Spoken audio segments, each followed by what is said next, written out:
It's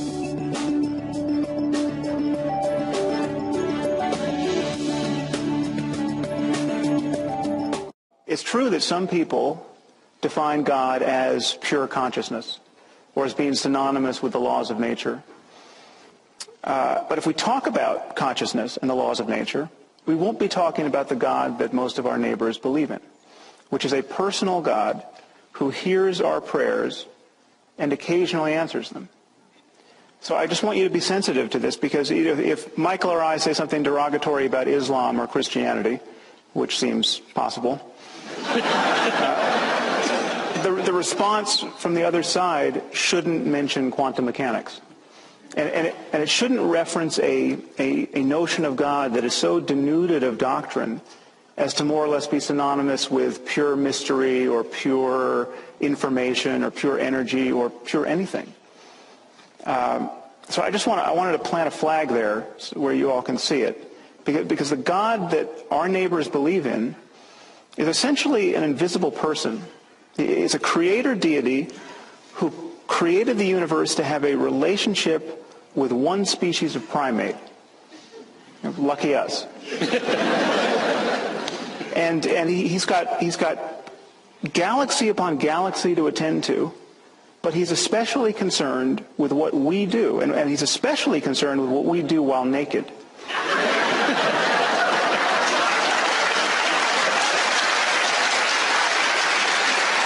And he almost certainly disapproves of homosexuality. And he's created this cosmos as a vast laboratory in which to test our powers of credulity. And the test is this: can you believe in this God on bad evidence, which is to say on faith? And if you can, you will win an eternity of happiness after you die. And it's precisely this sort of God and this sort of scheme that you must believe in if you're going to have any kind of future in politics in this country. No matter what your gifts. I mean, you could be an unprecedented genius. You could look like George Clooney. You could have $1 billion, and you could have the social skills of Oprah, and you are going nowhere in politics in this country unless you believe in that sort of God. I'd like to take a moment, as many people have, to just acknowledge the void that is left by the death of our friend Hitch. While it might be possible to guess what he would have thought about a number of the topics raised here, it's almost impossible to imagine how well he would have expressed those thoughts. The man had more wit and style and substance than a few civilizations I could name.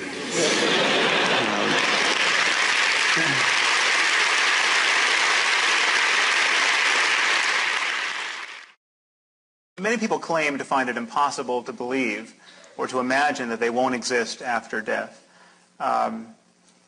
Just try it for a second. I mean, you imagine that everyone in Paris right now is getting along fine without all of us. I mean, none of us are in Paris. We are really, really materially absent from whatever is going on in every other city on this planet right now. You were absent for all of human history before your birth. The idea that you simply can't imagine not existing after death is really kind of just for lack of trying, I think. The deeper point here, and this is where the whole style and content of what you're saying is so deeply unscientific, is that there's not a physicist sitting on this stage right now. Okay, I would never be tempted to lecture a room full of 1,000 people at Caltech about physics. I'm not a physicist. You're not a physicist. And basically every sentence demonstrates that you speak on the subject. Now, to not believe in God is to know that it falls to us to make the world a better place. I mean, we have barely emerged from centuries of barbarism. It's not a surprise that there are shocking inequities in this world. It is hard work to climb down out of the trees, walk upright, and build a viable global civilization when you start with technology that's made of rocks and sticks and fur. And this is This is a project, and progress is difficult. Just picture going back 100 generations within your own family. I mean, just picture it kind of mapped onto this room, maybe this front row. Just 100 people. Your father's fathers, mother's fathers, mother's fathers' fathers, on back. Now, I don't care how cultured you are, how well-educated your family. You can be Matthew Chapman, whose great-great-grandfather was Charles Darwin.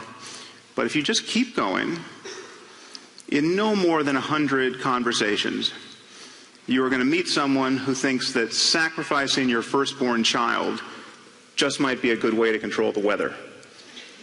It is. Some of you probably don't have to go back quite that far. You just have to go home for Christmas. Okay, if you're going to say that non-locality is an operable principle in neuroscience, that is woo-woo right now in neuroscience. It's that is their principle in morphogenesis and differentiation. It's a principle in the workings of the pacemaker of your heart, where 100 pacemaker cells fire simultaneously, non-locally. Saying it louder and relentlessly is not going to make it true. The great irony of the popular conception of science as arrogant is that when you go to a scientific meeting, you don't see arrogance. I mean, you're about as likely to see real arrogance as you're likely to see nudity at a scientific conference. I mean, this is people are constantly offering caveats and hedges toward what they say. Every statement is couched in, I'm sure there's someone in the room who knows more about this than me, but because everyone is desperate to avoid public embarrassment. Now, this seems to be something you're not doing. I think you've put enough on the table. Okay, none of those are scientific evidence. Many of those claims trespass upon the territory of science overtly. I mean, the claim about your understanding other human beings being suggestive of a divine artificer. Is that a scientific claim? Absolutely. I mean, is your understanding of mathematics also suggestive of a divine artificer? No, it has to do with my experience. Your ability to learn language? Do you understand? It has to do with my experience of you. When I'm looking at you right now, you may assume that what I see is immaterial, but that's not what I see. And it's not what I believe. And I think I understand it's not what you believe. There's something in you that is more than you believe. I really think so.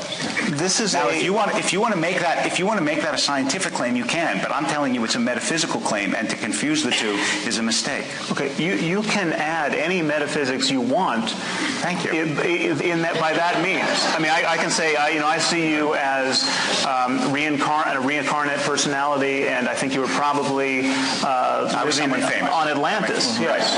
Don't make me like a washerwoman in a people do this all the time. I mean, you can broadcast. I mean, this is constrained by our common sense in every other domain of discourse. I mean, just take, for example, the people who think Elvis is still alive. Okay, what's wrong with this claim? I mean, why is this claim not vitiating our academic departments and corporations? I mean, I'll tell you why, and it's very simple. We have not passed laws against believing Elvis is still alive. The problem is that whenever somebody seriously represents his belief that Elvis is still alive in a conversation, on a first date, at a lecture, at a job interview, he immediately pays a price.